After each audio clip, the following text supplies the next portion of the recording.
अस्सलाम वालेकुम। जहांज़ेब अब्बासी एक नए प्रोग्राम के साथ हाज़िर है। आईनी तरमीम के मामले के ऊपर सुप्रीम कोर्ट ऑफ पाकिस्तान से एक बड़ी डेवलपमेंट ये है कि 26वीं आईनी तरमीम के मामले पे आज कोर्ट रूम नंबर 2 में जस्टिस मंसूर अली शाह और जस्टिस आयशा मलिक साहिबा की तरफ से कुछ अहम ऑब्जर्वेशंस दी गई और मुस्कुराते हुए इन दोनों जजेज़ ने आईनी तरमीम के ऊपर क्या कमेंट किए, क्या ऑब्जर्वेशंस दी। आज बहुत अहम दिन था इस हवाले से और इस पे बहुत अहम ऑब्जर्वेशंस दी गई हैं, वो आपसे शेयर करते हैं। तो तफसीलात में जाने से पहले एक आपसे रिक्वेस्ट है कि चैनल सब्सक्राइब कर लें ताकि नई आने वाली वीडियो या अपडेट आपको मिल सके। तो हुआ ये, पहले तो जब कोर्ट में इंटर हुए 3 जज साहिबान, जस्टिस मंसूर अली शाह, जस्टिस आयशा मलिक साहिबा और जस्टिस अकील अब्बासी, मुस्कुराते हुए justice Mansoor Ali Shah, justice Ayesha Malik, justice Aqeel Abbasi court में इंटर हुए। जो पहला केस कॉल हुआ उसमें भी एक सवाल पूछा गया वकील से कि इस केस में क्या है, तो उन्होंने कहा जी कि बहुत कुछ है इस केस में। फिर उसके बाद जब मौसमियाती तब्दीली अथॉरिटी के क़याम से मुतल्लिक केस टेकअप हुआ तो इस पर जस्टिस मंसूर अली शाह ने ये सवाल पूछा। उन्होंने कहा कि ये अटॉर्नी जनरल किधर हैं और क्या मौसमियाती तब्दीली अथॉरिटी के जो चेयरमैन हैं उनका तकर्रुर हो चुका है। तो उस पर जवाब ये दिया गया कि इस मामले के ऊपर जो है वो जस्टिस मंसूर अली शाह ने कहा कि अटॉर्नी जनरल किधर हैं, तो इस पर एडिशनल अटॉर्नी जनरल ने जवाब दिया। उन्होंने कहा कि अटॉर्नी जनरल गुज़िश्ता रात जो हैं वो मसरूफ़ रहे हैं इसलिए नहीं आ सके। तो जस्टिस मंसूर अली शाह ने फिर मुस्कुराते हुए कहा कि अब तो सारी मसरूफियत ख़त्म हो चुकी होगी। और फिर कोर्ट ने इस केस की समाअत 2 हफ्तों तक के लिए मुलतवी की और ये कहा कि आइंदा समाअत के ऊपर अटॉर्नी जनरल पेश हों। एक और केस था जिसमें मुसाबतकी कमीशन से मुतालिक हाई कोर्ट के फ़ैसले के ख़िलाफ़ एक अपील थी। इसमें इस केस की समाअत के दौरान जस्टिस मंसूर अली शाह और जस्टिस आयशा मलिक ने आइनी बेंचेस के ऊपर बात की। जस्टिस मंसूर अली शाह ने मुस्कुराते हुए ये पूछा कि ये अब क्या ये केस अब आइनी बेंच में जाएगा या हम इस केस को सुन सकते हैं। तो जस्टिस मंसूर अली शाह ने यह भी कहा कि अब लगता है ये सवाल सुप्रीम कोर्ट में हर रोज़ उठेगा कि जो केस हमारे सामने हैं क्या वो आम बेंचेस सुनेंगे या वो आइनी बेंचेस में आएंगे। तो इस पे एडवोकेट फ़ारूक नसीम जो वीडियो लिंक के ऊपर मौजूद थे उनके जानिब से कहा गया कि ये सियासी केसेस जो हैं अब आइनी केसेस जो है वो बन चुके हैं।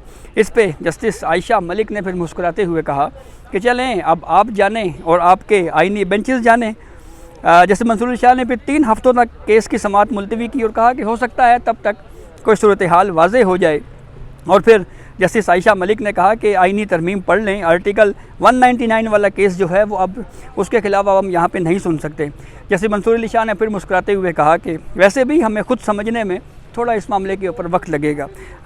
यानी इन तमाम ऑब्जर्वेशंस को सामने रख के जो 3 रुकनी बेंच की जानिब से जो ऑब्जर्वेशंस दी गई हैं उससे ये चीज़ तो क्लियर होती है कि अब आला अदलिया में इस तरमीम के मामले को लेकर जो है वो कुछ कन्फ्यूजन जो है वो आएगी और वो वक्त के साथ साथ हो सकता है तब्दील हो जाए, थोड़ी बेहतर हो चीज़ें समझने में। कितना वक्त लगता है, टाइम टेकिंग प्रोसेस है, ये अब बहरहाल आने वाला वक्त ही बताएगा।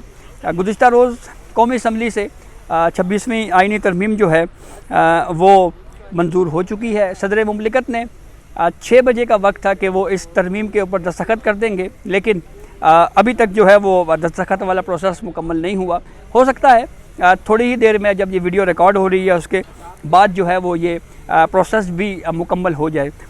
26वीं आइनी तरमीम के ऊपर जब ये सेनेट में गुज़िश्ता रोज़ मंजूर हुई तो उस वक्त की सूरत हाल ज़रा आपसे शेयर करें तो 65 अरकान जो सेनेट के हैं उन्होंने इस तरमीम के हक़ में वोट दिया। 64 दरकार थे, 2/3 अक्सरियत का जो हदफ था वो हुकूमत ने अबूर किया।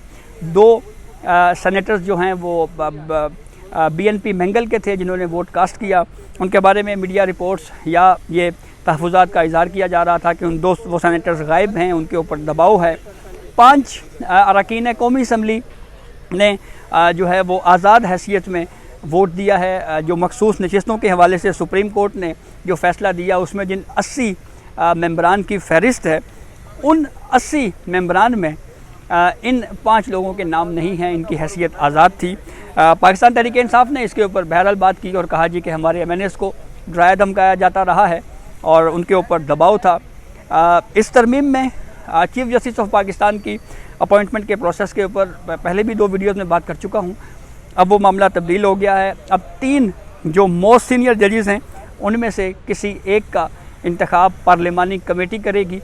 12 रुकनी कमेटी जिसमें 8 मेंबरान कौमी असम्बली के, 4 सेनेट के, 3 नाम जो मोस्ट सीनियर जजेस जस्टिस मंसूर अली शाह, जस्टिस मुनीब अख्तर साहब और जस्टिस याहिया अफरीदी साहब, इन 3 मेंबरान के जो है वो नामों के ऊपर गौर होगा और फिर 2/3 मेजॉरिटी से किसी एक को चीफ जस्टिस ऑफ पाकिस्तान बनाया जाएगा। ये अब तक का जो तरीक़ाकार जो नया इस वक्त इस तरमीम के ज़रिए मुतारिफ़ करवाया गया है।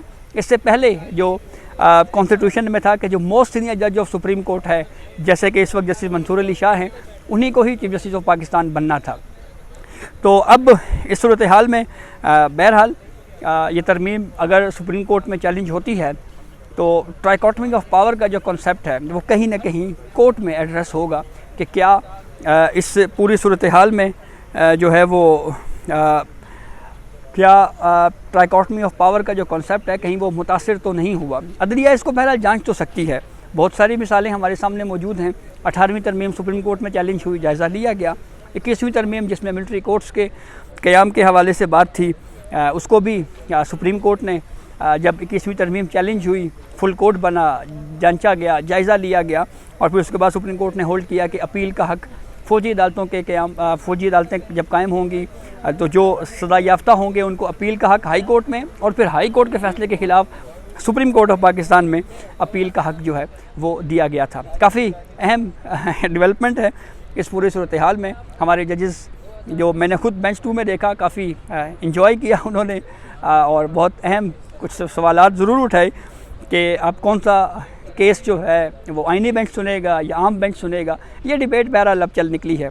तो देखें, वक्त के साथ साथ हो सकता है चीज़ें मज़ीद वाज़ेह हों। ये तरमीम अगर अब चैलेंज होती है, क्योंकि पहले तो मुजव्ज़ा आईनी तरमीम को चैलेंज किया गया था, उसके ऊपर वैसे भी चीज़ें क्लियर हैं कि इस तरह से जो है वो ऐसी तरमीम जो अभी एक्ट ऑफ पार्लियामेंट या आईनी तरमीम हो ही ना, उसको कबल अज़ वक्त चैलेंज नहीं किया जा सकता। इस हवाले से तो बहरहाल कॉन्सेप्ट जो है वो मौजूद है। तो अब इस पूरी सूरत हाल में देखना ये है कि आगे इस मामले के ऊपर क्या डेवलपमेंट होती है, क्या पेशरफ्त होती है। चीफ जस्टिस ऑफ पाकिस्तान के लिए अब अगला प्रोसेस जो है वो मुमकिन तौर के ऊपर 2 से 3 दिन में शुरू कर दिया जाएगा। चीफ जस्टिस ऑफ पाकिस्तान काजी फ़ाइज़ ईसा साहब जो है वो 25 अक्टूबर को रिटायर हो रहे हैं अपनी मुद्दत मुलाजमत मुकम्मल करके। उसके बाद next chief justice let's see, देखें क्या होता है, क्या प्रोसेस एडॉप्ट किया जाता है। तो ये अब तक की अपडेट थी जिससे हमने आपको आगाह किया। बहुत शुक्रिया।